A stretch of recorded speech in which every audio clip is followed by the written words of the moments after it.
Hello, আসসালামু আলাইকুম। আমি আসছি টেকনাফ বিজিবি চেকপোস্টের এখানে লবণ চাষ কিভাবে করা হয় তার প্রক্রিয়াজাত আসলে দেখতে আসছি। কি সুন্দর মনোরম পরিবেশে আপনারা দেখতে পাচ্ছেন যে লবণ চাষ করা হয়।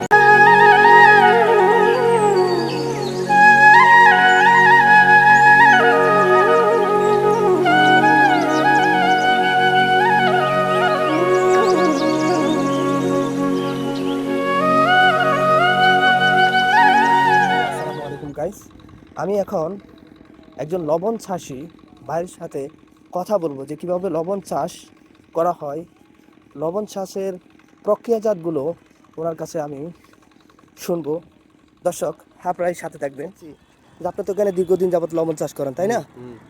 কিভাবে এখানে আসলে লবণ চাষ করা হয়, একটু প্রক্রিয়াজাতগুলো যদি আমাকে ধাপে ধাপে বলতেন। এইখানে লবণ শ্বাস হয় প্রায় 6 দিন পরে ওইখান থেকে মানে এক দেড় দিন করে দাফে মানে 6 দিন পরে এখানে নামবে।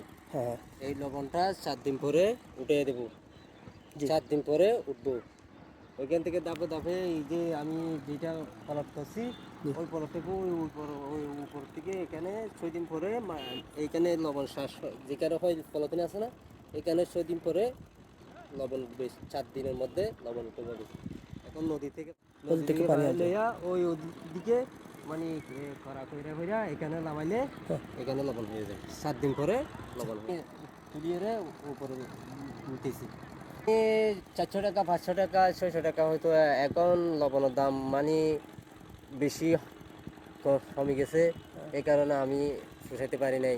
এই জন্য এখন চলতেছে ম্যাক্সিমাম 250 টাকা এক মন লবণ।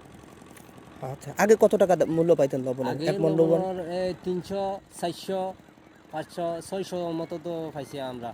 আর লবণের দামটা যদি এখন একটু ভালো হয়, একটু হ্যাঁ, বাড়ে, তাহলে হ্যাঁ, আপনাদের জন্য কেমন হবে? ভালো হবে, উপহার হবে।